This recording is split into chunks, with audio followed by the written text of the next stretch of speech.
बेहद की परम परम परम महाशांति है, महाशांति है, महाशांति है। आइए इस पर विचार कीजिए। सीरीज की एपिसोड नंबर 20। पुस्तक है लाइफ इन मल्टीवर्स, मल्टीवर्स में जीवन। हम लोग अब तक पर तीसरा अध्याय पढ़ रहे हैं, जिसमें लाइट, स्पीड और स्पेस कितना है, स्पेस क्या संबंध है। इसमें अब तक हमने जाना कि इतना तेज़ गति से हम गति करेंगे उतना समय धीमा होता जाएगा। ठीक है, आगे बढ़ते हैं। और ये भी जाने कि साइंस मानते हैं कि मनुष्य मात्र एक विकसित पशु है, जबकि सत्य ये है मनुष्य उठा हुआ पशु नहीं बल्कि गिरा हुआ देवता है। तब देवता था, अब मनुष्य बन गया है। ठीक है, आगे बढ़ते हैं। इसका कारण यह है कि वैज्ञानिकों की बुद्धि सिर्फ स्थूल तत्वों तक ही सीमित है। ये लीजिए, कारण भी है कि बुद्धि जो उनकी है स्थूल तत्वों के तक ही सीमित है। ठीक है, आगे क्या मतलब है। यही कारण है कि वे केवल स्थूल साधनों का साधन ही बना पाते हैं और इन स्थूल उपकरणों से केवल स्थूल संसार ही देखा जा सकता है। हाँ, जब स्थूल बुद्धि है तो स्थूल तत्व के साधन ही बना पाएंगे, तो स्थूल उपकरण बनेगा तो स्थूल संसार ही दिखेगा। सूक्ष्म तो दिखा ही नहीं अभी तक किसी को। ठीक है, आगे बढ़ते हैं।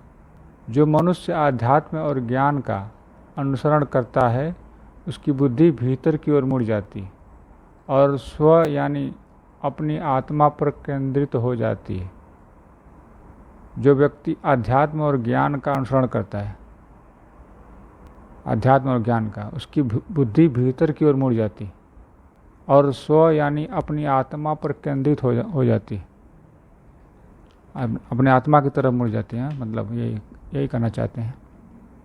ब्रह्म सत्य जगत मिथ्या, ये तो श्लोक है। अर्थात ब्रह्म यानी परमात्मा सत्य है और संसार असत्य है। परमात्मा सत्य है और संसार असत्य है।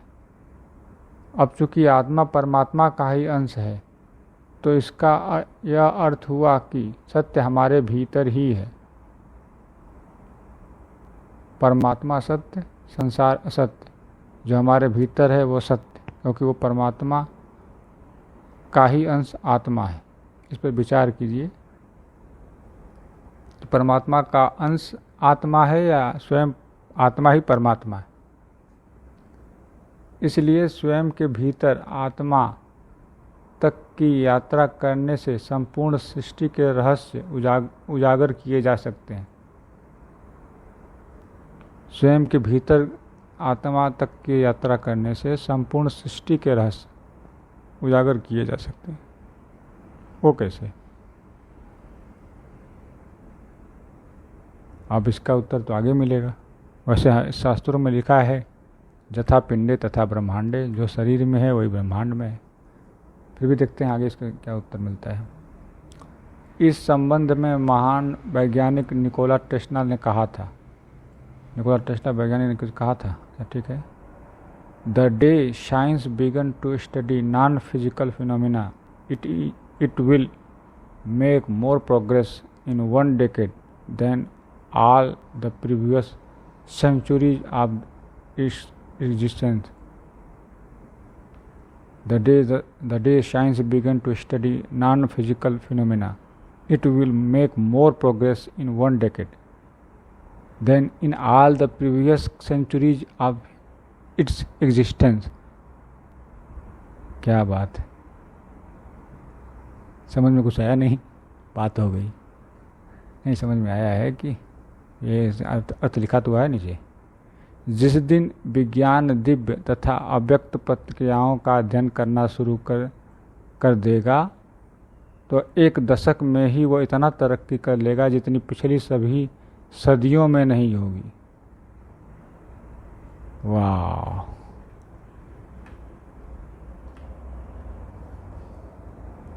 सोचिए, विचार कीजिए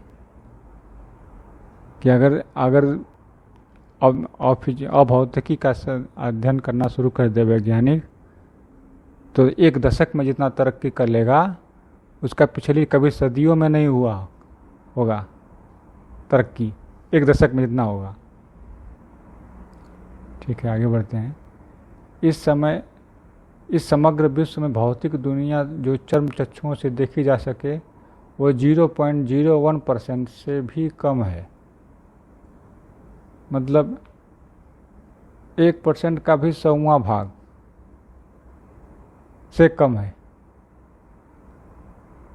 क्या बात है! भौतिक दुनिया स्थूल तत्व आकाश, वायु, अग्नि, जल, मिट्टी से बनी हुई दुनिया है। इस पूरी स्थूल दुनिया को स्थूल विज्ञान के साधन आज नहीं तो कल देख सकेंगे। जल, मिट्टी, आकाश, वायु को तो देख ही रहे हैं, बनी दुनिया। इस पूरी स्थूल दुनिया को स्थूल विज्ञान के साधन आज नहीं तो कल देख सकेंगे। जो बचा कुचा स्थूल तत्व छुपे होंगे कहीं, उनको भी देख लेंगे। वास्तव में जल और मिट्टी यह दो तत्व ही व्यक्त दृश्य जगत का कारण है। जल और मिट्टी बस यही दो ही तत्व व्यक्त हैं जो दृश्य जगत का कारण है। विचार कीजिए कि क्या आकाश, वायु और अग्नि देखी जा सकती है? अव्यक्त है या व्यक्त है? ठीक है। हमारे आसपास अनगिनत भूत प्रेतों की आत्माएं रहती हैं। डरवाया जा रहा है कि हमारे आसपास अनगिनत भूत प्रेत आत्माएं रहती हैं जो कि 3 तत्व आकाश, वायु, अग्नि की बनी होती हैं। ये 3 तत्व की बनी होती हैं। इनको भी स्थूल आंखों से नहीं देखा जा सकता। क्या बात है! 3 तत्वों को स्थूल आंखों से नहीं देखा जा सकता, जिसमें आकाश, वायु और अग्नि हो। तो मात्र हम 2 तत्व को ही देखते हैं, जल और मिट्टी। विचार कीजिए कि हमारी आंखें केवल 2 ही तत्व देखती है, जल और मिट्टी। बाकी 3 तत्व नहीं दिखते हैं। क्या ऐसा है? ठीक है, आगे बढ़ते हैं। अभौतिक इनविजिबल दुनिया 99.9% से भी ज़्यादा है। अभौतिक इनविजिबल दुनिया 99.9% से भी ज़्यादा है। कितना परसेंट बचा ही है और उससे भी ज़्यादा है। ठीक है, आगे बढ़ते हैं। इस 99% विश्व को हमने कभी जाना ही नहीं। ये बात तो है, अभी तक तो हमने जाना ही नहीं साइंस के माध्यम से। इसका कारण यह है कि 99% अभौतिक इनविजुअल दुनिया परम तत्वों, परम आकाश, परम वायु, परम अग्नि से बनी हुई दुनिया है। ये लो जी, अब आकाश में भी आगे परम लग गया, वायु के आगे परम लग गया, अग्नि के आगे भी परम लग गया। अभी तो हम आँखों से न आकाश देख रहे थे, ना वायु देख रहे थे, ना अग्नि देख रहे थे। अब उसके बाद भी परम लग गया, उसके आगे भी परम लग गया, मतलब और भी मुश्किल हो गया। अणु को नहीं देख सकते थे, अब परम अणु को भी नहीं देख सकते। ठीक है, आगे बढ़ते हैं। स्थूल साधन उस आयाम डायमेंशन में जो इनविजुअल है वहाँ प्रवेश नहीं कर सकते, इसलिए विश्व अनजाना रहता है। स्थूल साधन उस आयाम डायमेंशन में जो इनविजुअल है वहाँ प्रवेश नहीं कर सकता। जब देख ही नहीं सकता तो प्रवेश कैसे कर पाएगा? देखने के लिए ही तो प्रवेश करना है, सिंपल है। ठीक, आगे बढ़ते हैं। उस अभौतिक पारलौकिक अव्यक्त दुनिया को देखने के लिए उस दुनिया में जाने के लिए परम तत्वों के साधन और परम तत्वों का शरीर चाहिए। साधन भी चाहिए, शरीर भी चाहिए। बिना साधन भी हो और शरीर न हो तो तब भी नहीं पकड़ पाओगे। शरीर हो साधन न हो तब भी नहीं पकड़ पाओगे। क्या भूत प्रेतों को परम तत्वों का शरीर दिखता होगा? विचार कीजिए इस पर। पिछली सदी में कुछ महान वैज्ञानिक हुए हैं जिन्होंने विज्ञान में बहुत महान योगदान दिए हैं, और आश्चर्यजनक बात यह है कि ऐसा करने के लिए उन्हें किसी बहुत बड़े यंत्रों और प्रयोगशालाओं की जरूरत नहीं पड़ी। विचार कीजिए कि भैया जरूरत भी नहीं पड़ी और महान आश्चर्यजनक बात भी कह गए। कैसे हो गया? ठीक है, आगे बढ़ते हैं। आगे क्या बताते हैं? जैसे अल्बर्ट आइंस्टाइन को कैसे पता चला कि अंतरिक्ष मुड़ सकता है और समय रुक सकता है? अंतरिक्ष मुड़ सकता है और समय भी रुक सकता है, जबकि उन्होंने यह जानने के लिए ना कोई बड़ा प्रयोग किया था और ना ही उसके साथ कोई दूसरा रिसर्चर और ना ही कोई प्रयोगशाला उनके पास थी। गजब, क्या बात है। कुछ पता ही नहीं था फिर भी उन्होंने ऐसा बोल दिया। कैसे? आगे देखते हैं क्या बताते हैं। उन्होंने अपनी कल्पना शक्ति से ही एक दिन अचानक सापेक्षता का सिद्धांत, थ्योरी ऑफ रिलेटिविटी तथा E=mc² का इक्वेशन खोजा था। अपनी कल्पना शक्ति से। वाह, कल्पना शक्ति में इतनी ताकत है, इस पर विचार कीजिए।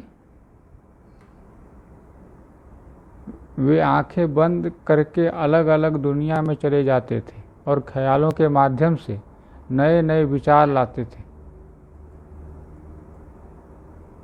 आंखें बंद करते अलग अलग दुनिया में चले जाते थे और ख्यालों के माध्यम से नए नए विचार लाते थे। वाह, आइंस्टीन पूरी रिसर्च अपनी सोच में कर लेते थे, जो लैब के प्रयोग से ज़्यादा सटीक होती थी। ये लो जी, आइंस्टीन पूरी रिसर्च अपनी ही सोच में कर लेते थे। सोच से बैठे बैठे सोच लिए कि इसका परिणाम क्या होगा, इसका परिणाम क्या होगा, इसका परिणाम क्या होगा, तो ये नहीं सही, ये नहीं सही, ये नहीं सही, ये वाला सही, तो इसका परिणाम ये होगा, इस तरह से। वाह, कैसे हो जाता होगा।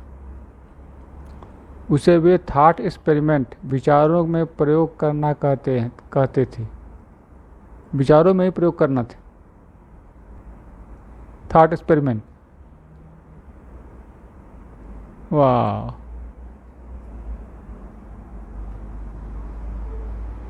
प्रिंसटन विश्वविद्यालय में जब आइंस्टीन पहली बार गए थे, तब वहाँ के अधिकारियों ने कहा कि आप अपने प्रयोग के लिए आवश्यक उपकरणों की सूची दे दीजिए। तब आइंस्टीन ने जवाब में कहा था, मुझे केवल एक ब्लैक बोर्ड और कुछ चाक, कागज़ और पेंसिल दे दीजिए। यह सुनकर अधिकारी हैरान हो गए थे कि इन से कैसे प्रयोग किया जा सकता है। वाह, इसका इनका कथारा में मिल गया कि कब ऐसा हुआ था। वाह,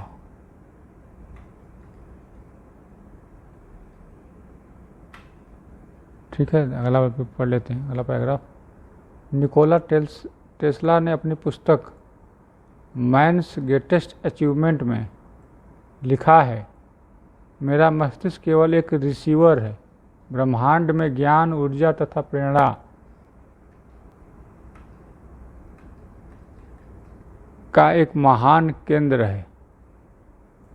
मैं इस केंद्र के गूढ़ रहस्यों को नहीं जानता, लेकिन इतना अवश्य जानता हूँ कि इसका अस्तित्व है। वाह, निकोला टेस्ला ने अपनी पुस्तक में भी लिख दिए कि मेरा मस्तिष्क केवल एक रिसीवर है, हम एक रिसीव करते हैं, ब्रह्मांड में ज्ञान, ऊर्जा तथा प्रेरणा एक महान केंद्र है। और मैं इस केंद्र के गूढ़ रहस्यों को तो नहीं जानता, लेकिन इतना अवश्य जानता हूँ कि इसका अस्तित्व है। वाह! साइंटिस्ट भी समझ नहीं पा रहे हैं कि कहाँ से इनको ज्ञान आ रहा है, ज्ञान मिल रहा है। ठीक है, अब आगे पढ़ने के लिए अब अगले एपिसोड में, तब तक के लिए बेहद की परम परम परम महाशांति है, महाशांति है, महाशांति है। बेहद की परम शांति सोचो, बोलो परम शांति। Join us daily for our morning live meditation, Monday to Saturday, 5:30 to 6:30 a.m. Join us daily for live meditation, 10 p.m. to 11 p.m. on YouTube Live. Subscribe now. Website www.paramshanti.org. Email us anant@paramshanti.org. Like, share, subscribe. Join today.